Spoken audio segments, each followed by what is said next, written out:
मोहम्मद इकबाल। आज हम डिस्कस करने वाले हैं क्लास 10 के chapter 18 atomic and nuclear physics के फर्दर रिव्यू क्वेश्चंस को। आज हम स्टार्ट करने वाले हैं क्वेश्चन नंबर 7 से। तो what do you understand by the half life of a radioactive element. एक रेडियोएक्टिव एलिमेंट की हाफ लाइफ से क्या आप समझते हैं, इसको कैसे समझते हैं, इसको हमने डिस्कस करना है। तो हमें मालूम है कि किसी कोई भी रेडियोएक्टिव एलिमेंट है वो क्या हो रहा है, डिसइंटीग्रेट हो रहा है। इसकी वजह से कि वो लगातार क्या कर रहा है, अपनी रेडिएशंस क्या कर रहा है, इमिट कर रहा है, जिसमें से अल्फा पार्टिकल्स भी मौजूद हैं, गामा रेज और बीटा पार्टिकल्स भी इसमें मौजूद होते हैं, यानी कि लगातार डिसइंटीग्रेट हो रहा है। तो ये क्या होता है कि एक अरसा होता है कि रेडियोएक्टिव एलिमेंट का जब लगातार डिसइंटीग्रेट होता है तो एक अरसा होता है जिसके दरमियान में ये क्या हो जाता है, हाफ रह जाता है या किसी और एलिमेंट में कन्वर्ट हो जाता है। तो इसे हम क्या कहेंगे, किसी और कहेंगे ये इसकी हाफ लाइफ होगी। जैसे कि रेडियम 226 है, इसकी हाफ लाइफ कितनी है, 1620 ईयर्स है। तो आफ्टर 1620 ईयर्स ये किसी और एलिमेंट में हो जाएगा कन्वर्ट। इसे हम क्या कहेंगे, ये इसकी क्या है, हाफ लाइफ है। इसको डिस्कस करते हैं हम। During the time during which half of unstable radioactive nuclei disintegrate, यानी कि क्या हो जाए, डिसइंटीग्रेट हो जाए, is called half life of radioactive element. तो इसे हम क्या कहेंगे, उस रेडियोएक्टिव एलिमेंट की हाफ लाइफ कहेंगे। Radium 226 will be converted into other element by the end of 1620 years, यानी कि 1620 साल के बाद ये क्या आ जाएगा, रेडियम किसी और एलिमेंट में कन्वर्ट हो जाएगा, क्योंकि ये लगातार क्या हो रहा है, डिसइंटीग्रेट हो रहा है, लगातार ये अपने रेडिएशंस को इमिट कर रहा है। तो हम क्या कहेंगे, ये क्या है, इस एलिमेंट की हाफ लाइफ मौजूद है। 1620 साल मजीद गुजरेंगे तो फिर क्या हो जाएगा, हम कहते हैं 3240 साल जो हो जाएंगे, 3240 ईयर्स आफ्टर क्या बन जाएगा, ये किसी और में कन्वर्ट हो जाएगा। तो इस समय क्या है, इसकी हाफ लाइफ ये मौजूद है।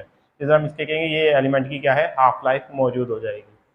आगे आ जाए, हमारे पास है क्वेश्चन नंबर 8 है, इज रेडियोएक्टिव स्पॉन्टेनियस प्रोसेस। क्या रेडियोएक्टिव एक स्पॉन्टेनियस प्रोसेस है?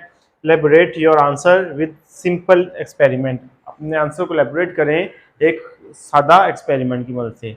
हमें मालूम है कि रेडियोएक्टिव एलिमेंट क्या होते हैं, लगातार रेडिएशन इमिट कर रहे होते हैं। तो हम क्या कहेंगे, ये क्या है, स्पॉन्टेनियस एलिमेंट है। Yes, it is spontaneous element. फिर हमने एक एक्सपेरिमेंट पढ़ा था अमेरिकी वाला के, उसमें क्या किया था कि एक हमने मैग्नेटिक फील्ड में क्या रखी थी, एक अल्फा हमने रेडियोएक्टिव सोर्स रखा था। फिर क्या हुआ था, उसमें से रेडिएशंस निकल रही हैं, उसके सामने हमने क्या रखा था, एक हमने फोटोग्राफिक प्लेट या फोटोग्राफिक फिल्म रखी थी, जिसके ऊपर हमने क्या कहा था, उसमें चेंजिंग आ रही है, तो लगा चेंज हो रहा है। तो उस तब्दीली की हमें मालूम हुआ कि ये क्या हो रहा है, लगातार एक स्पॉन्टेनियस प्रोसेस हो रहा है। तो हमने देखा कि yes, radioactive is a spontaneous process. क्या एक स्पॉन्टेनियस प्रोसेस है। यहाँ पे हमारे पास क्या है, एक रेडियोएक्टिव सोर्स मौजूद है, ये रेज निकल रही है, ये बीटा पार्टिकल्स है, ये गामा रेज है, ये अल्फा पार्टिकल्स है, और ये क्या है हमारे पास मौजूद है, एक मैग्नेटिक फील्ड मौजूद है जो कि कहाँ पे जा रही है, ये हमारे पास एक फोटोग्राफिक फिल्म मौजूद है। जब ये इसको एक्सपोज किया जाएगा, एक्सपोजर दिया जाएगा रेडिएशन से, तो इसमें क्या आ जाएगा, ये चेंज हो जाएगी। तो हम क्या कहेंगे, ये एक लगातार एक स्पॉन्टेनियस प्रोसेस हो रहा है हमारे पास। नेक्स्ट क्वेश्चन है हमारे पास, क्वेश्चन नंबर 9 है, what is mean by background radiation. Background radiation से क्या मुराद है? Enlist some source of background radiation. कुछ हमने बैकग्राउंड रेडिएशन के सोर्स को इनलिस्ट करना या लिखना है हमने। क्या है हमारे पास है, radiation present in atmosphere due to different radioactive substances are called background radiation. हमारे एटमॉस्फेयर में क्या है कि रेडिएशंस मौजूद हैं, मुख्तलिफ रेडियोएक्टिव सोर्सेज की वजह से हम, या फिर हम कुछ रेडिएशन क्या रहे हैं, स्पेस है, जिसे कॉस्मिक रेज भी कहते हैं। तो वो क्या है हमारे पास, कि वो एक हमारे पास एटमॉस्फेयर में कुछ ना कुछ मिकदार इन रेडिएशंस की मौजूद है। तो ये क्या है कि हमारे लिए अगर एक खास हद तक रहें तो ये हमारे लिए फ़ायदेमंद है, अदरवाइज ये क्या है, नुकसान है। इसके सोर्सेज क्या है बैकग्राउंड रेडिएशन के? बैकग्राउंड रेडिएशन के सोर्सेज हमारे पास हैं, रॉक्स हैं, सॉइल आ गया, वाटर हो गया, एयर, ये क्या है, are the traces of background radiation. ये क्या है, बैकग्राउंड रेडिएशन के ट्रेसेस आ गए हैं। नेक्स्ट क्वेश्चन है हमारे पास, क्वेश्चन नंबर 10 है, describe 2 uses of isotopes in medicine, industry और रिसर्च। यानी कि हमने इसके 2 यूजेस बताने हैं, इंडस्ट्री में, मेडिसिन में या फिर रिसर्च में। तो हमें मालूम है कि ये रेडियो आइसोटोप्स क्या होते हैं, मुख्तलिफ कैंसर ट्रीटमेंट के लिए यूज़ किए जाते हैं। जैसा कि यहाँ पे है फास्फोरस 32 है, is use to diagnose the brain tumour. ये क्या किसके लिए इस्तेमाल किया जाता है, ब्रेन ट्यूमर को डायग्नोज करने के लिए इस्तेमाल किया जाता है। इसके अलावा iodine 131 can be used for monitoring the thyroid function. Thyroid function को मॉनिटर करने के लिए, थायराइड ग्लैंड में जो हमारे पास है उनको क्या करने के लिए, एक्यूमुलेट करने के लिए भी ज़्यादा इस्तेमाल किया जाता है आयोडीन 131।